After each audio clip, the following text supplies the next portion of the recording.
Parfait. Merci beaucoup à tous. Alors, je ne sais plus si tu l'as fait, Christophe, ce matin, mais d'excuser Serge Le Gagnon, qui est souffrant, donc qui n'a pas pu nous rejoindre et pas pu nous expliquer la question du revenu universel d'activité et de l'insertion, l'intégration de l'allocation adulte handicapé dans ce futur éventuel RUA. Donc, pour vous dire que, en plus de ces excuses, dont Serge m'a confié le document de travail dont il voulait se servir pour son intervention. Nous le mettrons en ligne sur le site, en même temps que l'ensemble des documents qui ont servi aux interventions de ce jour. Juste un rappel sur la position EFO, qui n'est pas favorable au RUA et qu'il est encore moins pour l'intégration de l'AAH dans ce revenu universel d'activité.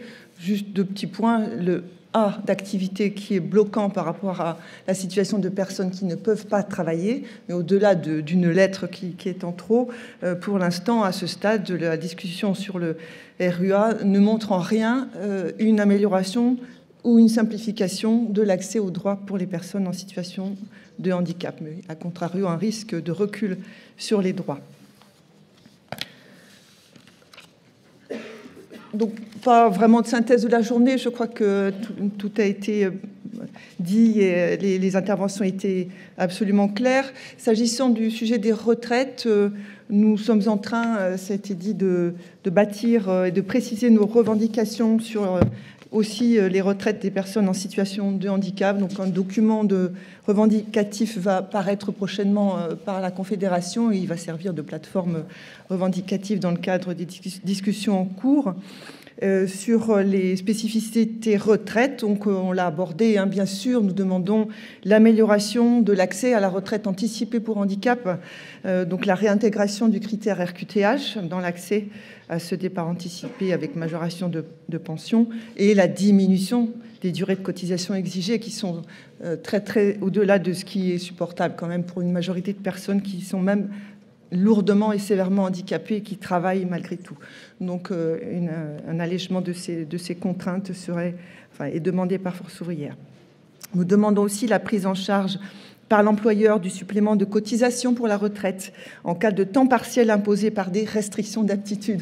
On a expliqué tout à l'heure ce que c'était, puisque les périodes de restriction d'aptitude, donc de temps partiel imposées par des raisons de santé, ne sont pas toujours compensées.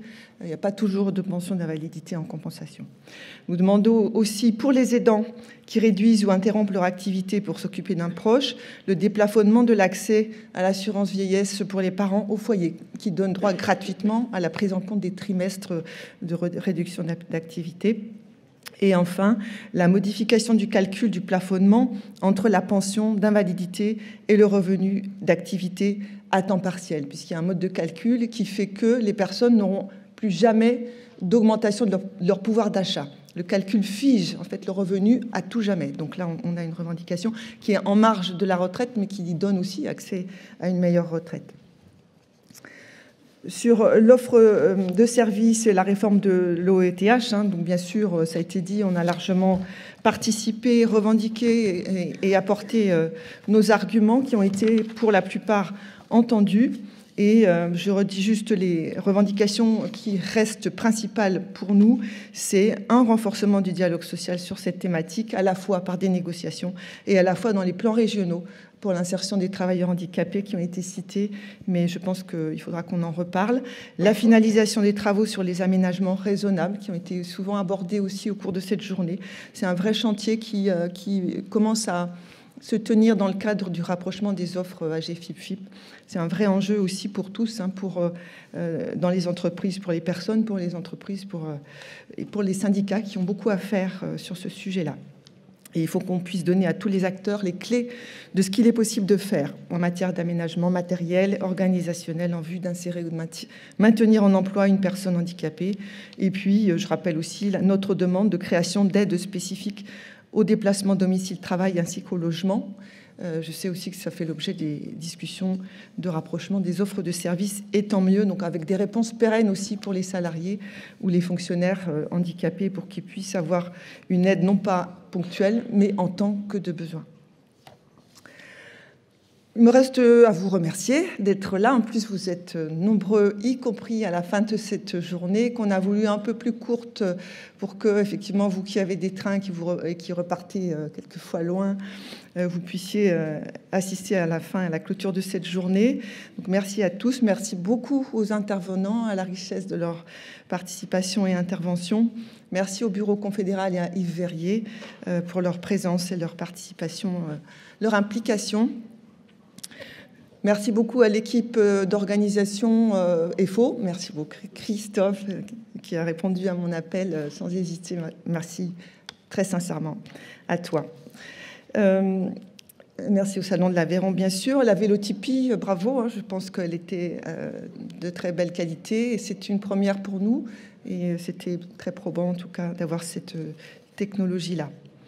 Human Concept sont partis, mais je pense qu'on peut aussi leur faire un salut, voilà, satisfait et content de les avoir vus et entendus. Et je vais remercier bien sûr la GFIP qui est partenaire de cette journée, voilà, sans la GFIP, cette journée ne pourrait pas se tenir et nous n'aurions pas non plus pu éditer dans vos sacoches les outils, le guide, les dépliants, etc. Donc merci pour ce conventionnement fructueux. Et puis un petit salut particulier pour Fatima, que je vois là-bas, et qui est la cheville ouvrière de l'organisation de cette journée. Merci, merci, merci. Je crois que je lui dis tous les jours, mais bon, sans elle, ça n'aurait pas été possible du tout. On est toutes les deux, on s'est donné à fond pour vous, pour aujourd'hui et pour demain. Donc on est là, n'hésitez pas. Merci à tous.